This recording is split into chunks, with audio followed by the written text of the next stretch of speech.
Released in 1989 for the Commodore Amiga, Amstrad CPC, Atari ST, the ZX Spectrum and the IBM PC compatibles, we have Night Force. If you've never heard of any of these computers before, they're all generally about the same age as the NES, with the ZX Spectrum and the IBMs being older.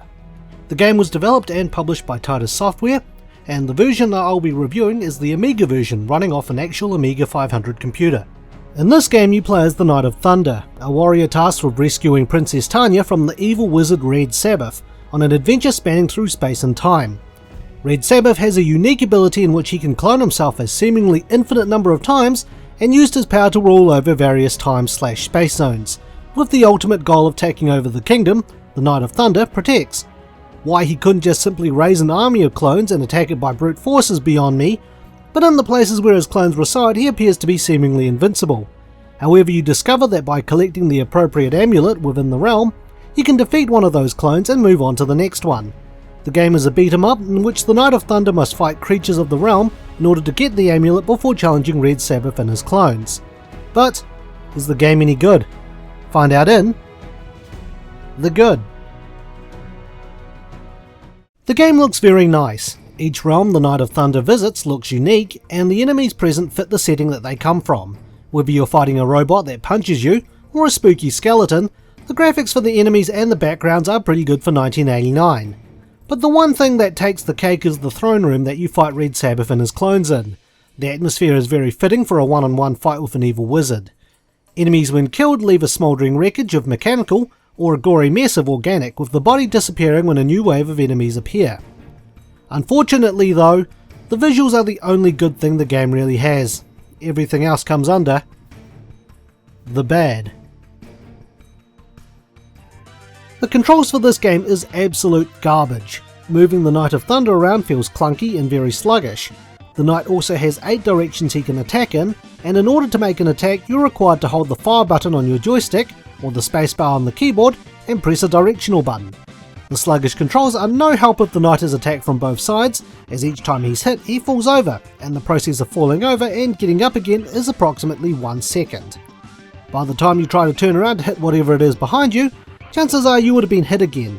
There are no invincibility frames to protect you as you get back up, and the most frustrating instance of this is normally when you're doing battle with Red Sabbath or his clones, as they constantly cast a barrage of magic on you. There's also something about killing street urchins in the Versailles level that unsettles me. Collision detection in the game is just awful. Combined with the sluggish controls I was talking about earlier, and you'll find yourself falling to your death, or in some of the cases I've experienced, falling through the ground. In the prehistoric realm, there's a cave section leading up to a platform you jump on in order to go to the next screen. What you don't see is that before said platform there's a convenient hole for you to fall through despite being solid ground. The game doesn't have a save system or multiple lives, so if you die, it's game over and you have to start again. Another problem with the prehistoric realm is right at the very start of it. You're required to jump across a gap to a wooden platform in order to engage in combat with a caveman. What they don't tell you is that part of the wooden platform, namely where you'll be landing, will give way and break, causing you to fall to your death before you have time to move again. This and a falling stalactite appear to be the only natural hazards in the game to watch out for. At least in the Amiga version. I understand other ports of the game had different hazards in them. The game features a lack of music, and for the most part the sound you'll be hearing throughout the game is either the Knight of Thunder moving or jumping, and him getting knocked over, as well as the weird and wonderful sounds that the enemies make.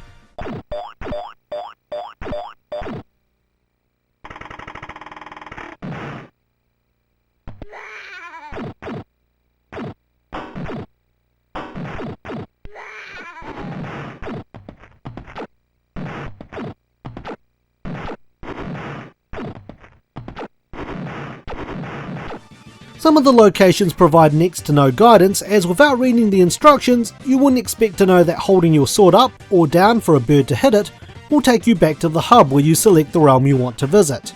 Another example is that in the Versailles stage, after defeating the first enemy and dropping down the hole, unless you know what you're doing, it looks as though you can't proceed. Turns out that you need to move to the right, duck, and move across to the next screen, sort of like crawling through a tunnel. Yet to go back there from the next screen, you can just simply walk back. Funny enough, this stumped me when I was a kid, and I used to spend hours in this one section trying to figure out what to do. The DOS version of the game, the birds which transport you back to the hub, also hurt you, whereas in the Amiga version, they're absolutely harmless. The heads-up display also disappears prior to fighting Red Sabbath or his clones, which can make gauging how much health you have or how much the enemy has very difficult, and there has been times where I've unexpectedly died. But since there's no heads-up display, I can't tell if I've run out of health or if it was another issue in the game. With that, I think I've rounded off the things I wasn't too fussed on, so now it's time for the opinion.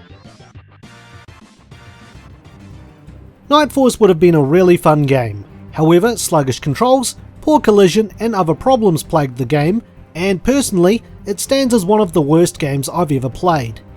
Arguably, the game's plot is reasonably solid, although not elaborated on in-game as a number of games back then were, and it does have visual appeal going for it. If you want to play, go right ahead. If you know what you're doing, you can easily have it beaten in about 20 minutes. However, another question remains. Where did Titus go from there? Well, they worked on a number of different games, with one that they're well known for being a certain infamous N64 game. But enough about that, it's time for the rating. I would give Night Force the in-game dragon out of 10. Since there is no in-game dragon to fight despite being on the cover of the game and the title screen, that really says something.